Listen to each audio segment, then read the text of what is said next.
esta pandemia a nivel internacional no pudo haber llegado en momentos más difíciles a Honduras. Desde el punto de vista del plano económico, nos encuentra con una desaceleración económica marcada. En 2017 la economía hondureña creció alrededor de 4.8%, mientras que en el 2018 bajó a 3.7%. En el 2019 adicionalmente bajó a 2.7%. Y ahora las perspectivas para 2020 obviamente son un crecimiento negativo como en casi todos los países del hemisferio. Aparte de esto, no han habido políticas públicas que hayan tendido a mejorar la situación económica y social del país con una estructura tributaria regresiva en donde la mayor parte de la población especialmente la de menos ingresos, paga la mayor parte de los impuestos, en donde tenemos múltiples exoneraciones fiscales que más que incentivos a la producción y a la generación de divisas son privilegios a grupos económicos.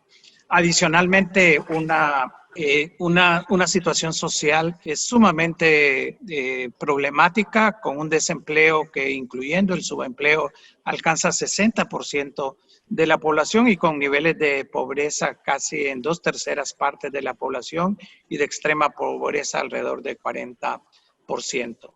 Adicionalmente a estos elementos de carácter económico y social, se suman aspectos como los tremendos problemas de gobernabilidad que el país enfrenta. Un proceso electoral sumamente cuestionado que resultó producto de un fraude electoral en 2017, una reelección ilegal a todas luces en contra de la Constitución de la República y elementos que se han puesto en denuncia y sobre la opinión pública, tanto nacional e internacional, en temas de corrupción. La llegada de la misión de apoyo contra la impunidad y la corrupción de la OEA MASI fue una esperanza en esa lucha contra ese cáncer tan fuerte en Honduras. Sin embargo, toda la estructura de corrupción hizo que a la MASI se le expulsara a comienzos de este año y hemos visto cómo desde diputados hasta funcionarios públicos han logrado revertir estos pocos avances a través de aprobación de leyes en el Congreso Nacional y a través de juicios que entabló la MASI con la UFESIC del Ministerio Público, que ahora están siendo revertidos. Entonces, como puede ver, Jennifer, es un panorama social, político y económico sumamente complejo.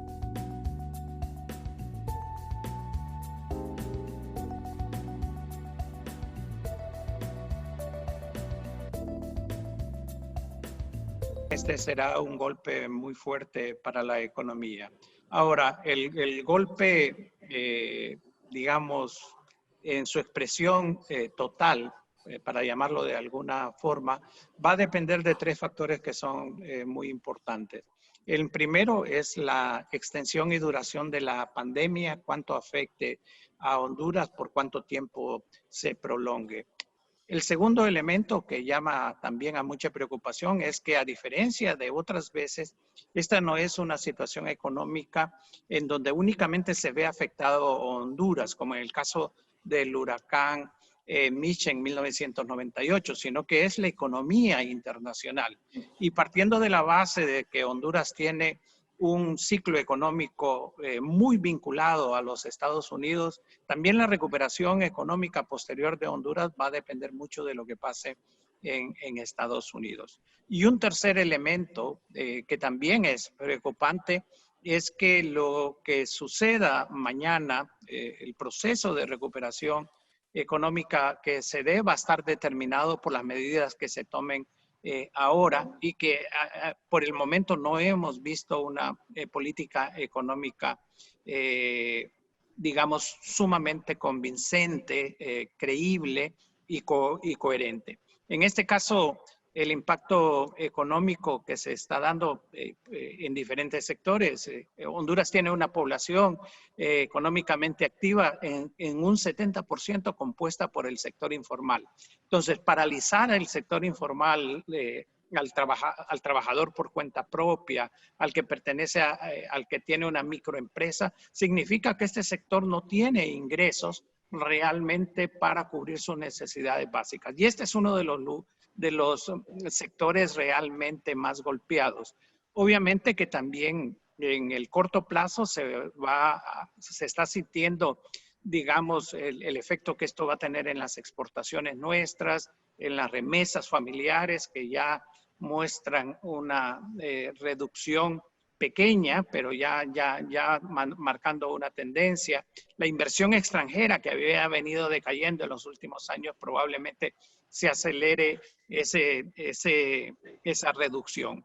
Y como se han de imaginar, la pequeña y mediana empresa es aquella que es realmente más susceptible a tener pérdidas. Las grandes empresas y los bancos tienen mecanismos de defensa como acumulación de capital que han tenido a través del tiempo, pero yo quiero llamar la atención, Jennifer, que si la situación como estamos viendo a nivel internacional, lo que vimos hoy con la baja del precio del petróleo a valores negativos que nunca se había visto en la historia reciente económica, y se complica la situación de los países desarrollados, entonces las tensiones sobre el sistema financiero propiamente dicho y sobre las grandes empresas también van a ser muy fuertes. El golpe fiscal ya de hecho, con solo un mes de paralización, es bastante fuerte, y de perdurar esto y de agudizarse la situación internacional va a poner a Honduras en condiciones sumamente difíciles.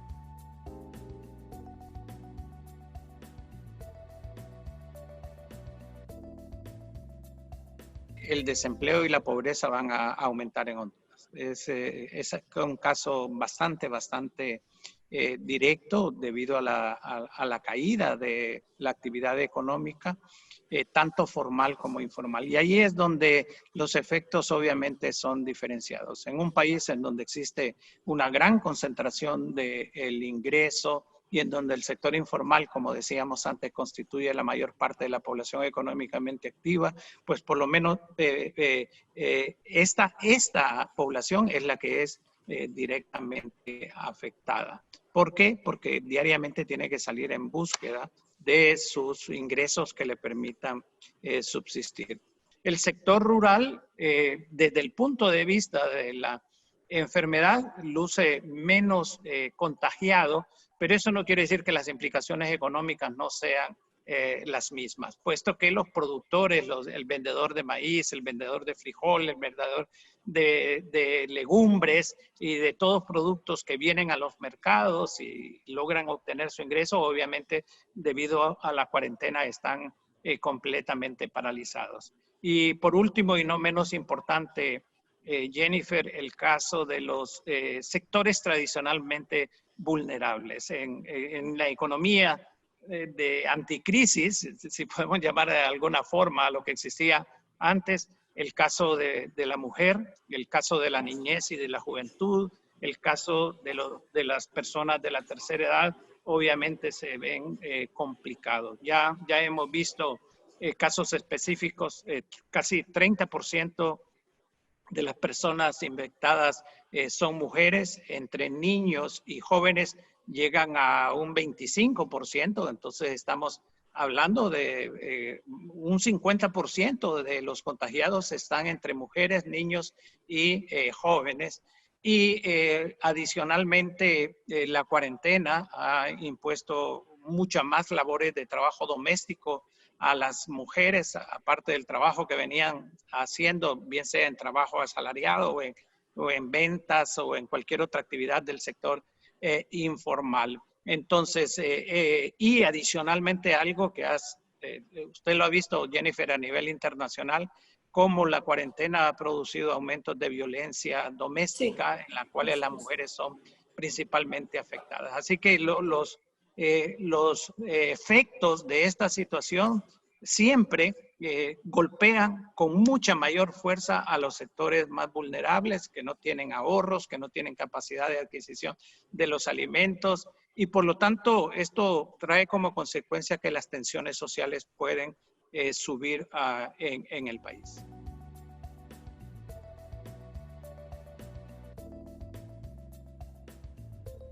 Una de las primeras medidas, y miremosla primero desde el punto de vista sanitario, uno pudiera decir que están en la dirección correcta, un poco tardías, pero se tomaron el sentido de llamar a una cuarentena al país para evitar mayores contagios, cerrar las fronteras para evitar mayores fuentes de contagio. No obstante, esta cuarentena ha sido una cuarentena muy relajada, realmente, a pesar de que se habla de un toque de queda absoluto, de que todo el mundo se tiene que quedar en la casa, pero con las salidas que se han estado autorizando, se mira una gran cantidad de gente en la calle sin ningún tipo de protección.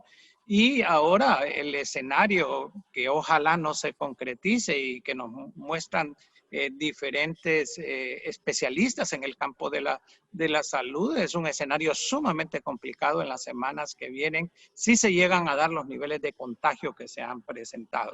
Desde el punto de vista sanitario, uno esperaba, aún con las diferencias que se han tenido en el pasado, tal vez principalmente por ello, de que hubiese un gesto de apertura de parte del gobierno hacia el colegio médico hondureño, hacia organizaciones que lo han criticado y decirles, señores, ustedes son los especialistas, ustedes son los que están en la primera línea de batalla junto con las enfermeras, con los camilleros, con el personal de salud.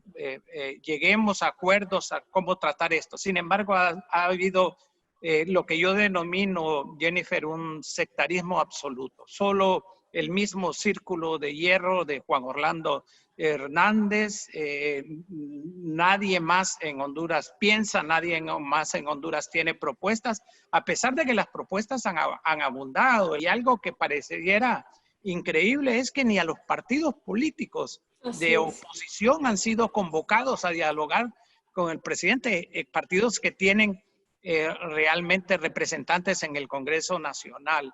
Entonces, esto hace mucho más complicado la búsqueda de consenso, la búsqueda de acuerdo, la búsqueda de un camino común ante algo que puede llevar a Honduras a una de sus situaciones más difíciles en el último siglo. Están abriendo la economía sin tomar en cuenta muchas veces las recomendaciones del sector salud. Entonces, en cuanto a la recuperación económica, no miramos un plan comprensivo, un plan creíble, muchos anuncios de préstamos, pero no hay un plan. El Congreso Nacional en forma irresponsable le aprobó a Juan Orlando Hernández 2.500 millones de dólares en endeudamiento sin que se especificara en qué se van a utilizar.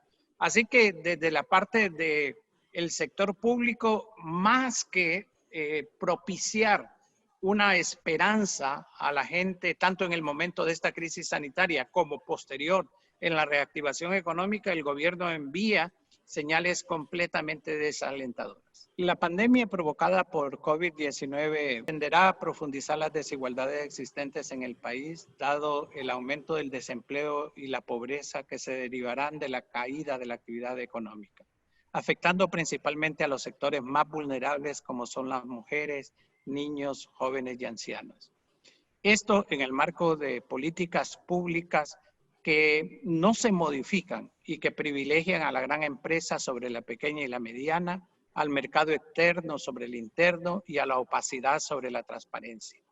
Las denuncias realizadas en el primer mes de manejo de la crisis sobre compras y contrataciones irregulares y la reiterada oposición a conformar una veeduría social creíble deja muchas dudas sobre el buen manejo de los recursos nacionales e internacionales para enfrentar la pandemia. Y esto, adicionalmente, cabría agregar la falta de los consensos y la búsqueda de diálogos nacionales que permitan un trabajo conjunto entre los diferentes sectores.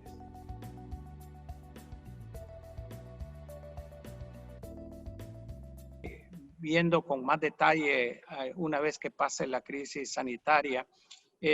Obviamente que el trabajo debe centrarse en, primero, en tratar de esclarecer en base a diferentes círculos de estudios y de discusiones cuáles han sido los alcances de los efectos de esta crisis, que se va a tornar en una crisis económica, en una crisis social y en una crisis política. Porque algo que no mencionamos es de que hay una tendencia autoritaria de Juan Orlando Hernández y yo no descarto que quiera aprovechar la crisis para quedarse más tiempo en el poder, porque él tiene tantas deudas con la justicia, no tanto nacional, porque no funciona en Honduras, sino que de los Estados Unidos, que para él mantenerse en el poder es casi un imperativo. Y entonces todas estas discusiones que se cree que se den alrededor de la nueva realidad que vamos a tener y precisamente la búsqueda de políticas públicas alternativas va a ser un enorme aporte dada la confianza que diferentes sectores han depositado en la fundación y el trabajo que pese a las muchas limitaciones con que se ha hecho en los últimos años, se ha desarrollado con tan buen suceso.